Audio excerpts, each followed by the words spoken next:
Hey RVers, my name's Adam. I'm Celine. Today we're going to talk to you guys about St. Simon's Island and Jekyll Island. Yeah, on the east coast of Georgia. So I'm not sure what I was expecting. We went to Jekyll Island first, and then we went to St. Simon's Island second. And Jekyll Island is a state park, so I was expecting like nature hikes and trails and stuff like that. Yeah, I saw online though that a lot of people had posted pictures of Jekyll Island, and the pictures I saw were mostly of these huge trees that were dead, and it was like all this driftwood on the beach, so we really had to go and find that. Okay, so what was the name of that beach again? Jekyll Island Beach. Was it Driftwood Beach though? Yes. Okay. It was. Anyways, really cool. And it's not like chunks of driftwood that, like, you know, in the coast of Vancouver, they're pretty famous for like chunks of driftwood on the beach. Right, just kind of like long logs that are lying on the beach on their sides. But this was totally different than that. This was like entire trees. It was crazy. They're like entire trees. You saw the roots and everything, and they were all above the ground on the sand and standing up. Lots of them were lying down, but some were even standing completely straight up, like a tree really growing. Yeah, and I was trying to imagine, I'm sure we could Google it if we really wanted to, but I was trying to imagine, where do these full-size trees wash up onto the beach from? I have no clue. Where would they come from? I don't know, but it wasn't just that beach. You can find them south of that beach into Florida a little bit. So along that section of coastline, you'll find the beaches have all that big driftwood. Yeah, and Jekyll Island has this place called the Beach Villages, which is basically kind of like a neighborhood development with some resorts and some shopping. And so we hung out there and grabbed some dinner at the market there. Yeah, it's really a nice area. You can tell it's more upscale and more of a touristy area where people come for vacations. So it's a really nice area. It's really clean. And yeah, with our national park pass on Jekyll Island, there's a fort called Fort Frederica. And so we were able to get into that with our national park pass. And the boys really love that. If you have kids and you're heading to Jekyll Island and you want to do something more than just be on the beach, then we would highly recommend Fort Frederica. Yeah. Actually, that was over on St. Simon's Island. Never mind. That was on St. Simon's Island. On Jekyll Island, though, there's some ruins. There's like this big house they call the Tabby House. And it's the oldest structure that's still out there on the island, and you can walk right through the house. There's no admission into it. It's just standing there on the side of the road, but it's a really neat spot. It's fun to walk through. That's right, and it was owned by somebody named Horton, I believe, and so there was also a path to Horton's Pond, and it was probably, I don't know, the path was probably about a mile long. About a mile. And so we walked down this path to get to Horton's Pond, where we saw a couple gators and some turtles too. Turtles. Yeah, there's a little lookout area so you can stand over and look out over at the pond, and it was kind of a fun little spot to get to after the walk, but the walk is nice too. Yeah, one of my favorite things was the "Don't Feed the Gator" sign, and if you look at the stomach of the alligator, it's actually the guy's hand who was trying to feed him. Yeah, it's this funny little graphic showing that you shouldn't feed the gator, and it's showing that he'll bite your hand, and our kids thought it was pretty funny because the graphic showed the hand right in his stomach. That was pretty funny. Yeah. And there was a few other things on Jekyll Island. There's an old town, like a little town you can park and go and walk through, and there's a bunch of old little shops, but we were a little bit pressed for time, so we missed doing that, but we did drive past it and saw that it looked pretty cute. Yeah. And there was a campground right on Jekyll Island, and it was full, so we weren't able to get in.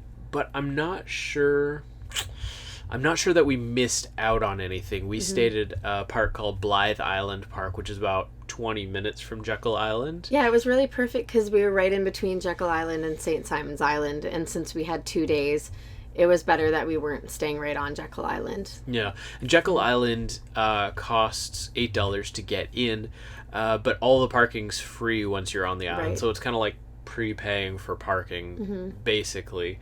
And then St. Simon's Island, let's talk about that now that that's where Fort Frederica was. St. Simon's Island, there wasn't an admission to get on. Yeah. And the parking was also free. Yeah, and we went straight to the fort first to check it out. And we were pleasantly surprised. They sure had a lot for the kids to do. We love doing the park activities for the national parks and historic sites. So the kids did the ranger program there. Yeah, so the junior ranger program was pretty cool because, usually it's like a scavenger hunt, or usually it's, some activities, find fill in a few this pages in the book, and sometimes they don't even have to go very far into the National Historic Site or whatever it is to do those activities. They can pretty much just fill it all in, but this was different. Yeah, this one you kind of had a storyline, so you were supposed to be a mail carrier, and you were delivering a letter, and you had to make certain stops along the way, and then once you delivered the letter at a certain place in the park, then you had to pick up something and deliver that to somewhere else, and then somewhere else, and it was pretty cool. Yeah, it was fun. The kids were all handed their activity book, but they were given a bag as well, which had everything they needed in it, and even a hat to wear to really feel like they were going to fit in with this old town. Yeah, and I have to say, the eyeglass was probably the spyglass. The boys' favorite. So the fort was built on a waterway, and they built cannons that faced down the waterway in case somebody tried to attack them. So you had to look down the waterway with the spyglass to see how far of a distance the cannons were able to shoot. Mm-hmm. Yeah, our three boys all loved doing the activities. They followed right through the whole book, and we had enough time to do it all and still see other parts of the island. Yeah, so after we were at Fort Frederica, there was some historic churches and some other places that it was getting close to sunset by the time we got out of the fort, so we weren't able to see all of those bits and pieces. I'm sure there's way more to see than we could have seen. Mm-hmm. But we did go down to a beach and a pier. Yeah, it was called East Beach, I believe, and then the pier is right down there. It's really easy to find, and it's really where we realized all the local shops are and where everybody was on that side of the island. So that was a great spot to stop for the sunset, though. Yeah, so on the east coast of Georgia, you don't see as many sunsets over the water because the sunset's on the west. But the cool thing about the way that the pier faced, and you could walk all the way down to the end, is you could actually see the sunset kind of behind a bridge and over the water. Mm-hmm. Yeah, you're right. That was a really good view because normally it's back behind all the trees if you're facing exactly east at sunset, obviously. But what was really cool at the pier was that we saw a huge pelican, and there was a fisherman that had just caught a fish and filleted it and gave the pelican what he didn't need of the fish, and the pelican just stood there, let everybody pass by on the pier and stand really close to him actually and take pictures of him. It was a really neat thing to watch because he stayed there the whole evening.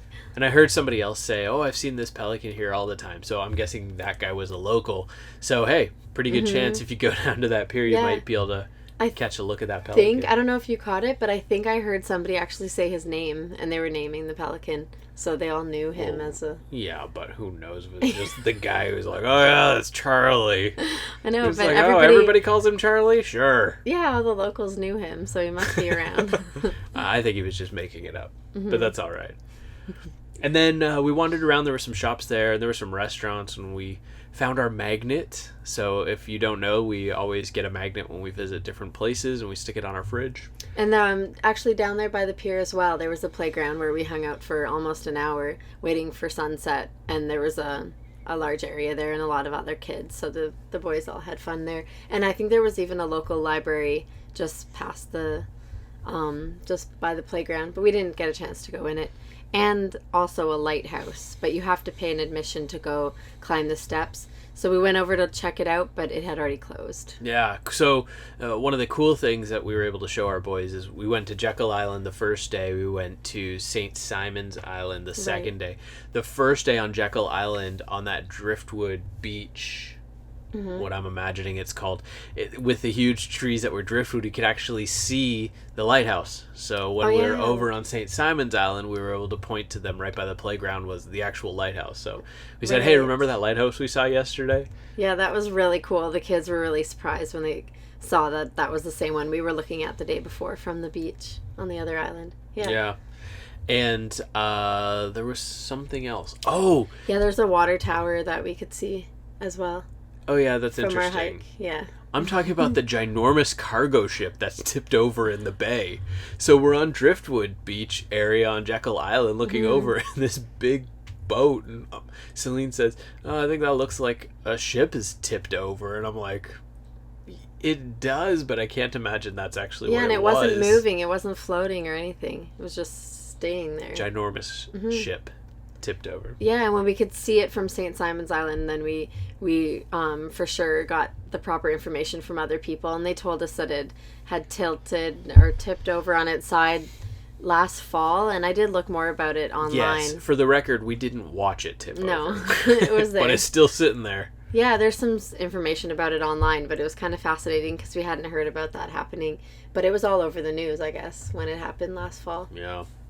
So it was kind of cool. Like, the islands were big enough that they had different sections. You know, it wasn't just like a single island where you land and there's beach and some downtown and some cottages. They had different sections to them. I'm not sure that I would pay the extra to stay on Jekyll Island at their campground. I was really happy with our campground, and you know, the $8 to get on the one day and then not the next day was that worked for me. Although if you do stay on Jekyll Island, there are a lot of bike paths and a lot of beautiful areas to go biking and hiking around there, so you can get around a lot by bike because Jekyll Island is smaller than St. Simon's Island. There is also on Jekyll Island the Sea Turtle Aquarium Center, something or other. We're going to get these official names for you for future videos, but we didn't have a chance to get there because we had so many other things going on, but that would have been interesting to check out too. So there's plenty to do if you are heading towards Jekyll Island or St. Simon's Island on the coast of Georgia. Yeah, we really liked it out there. We had never been through, so really happy that we did it. It was worth the stop. I would go back. I would too. We'll see you guys next time. Bye.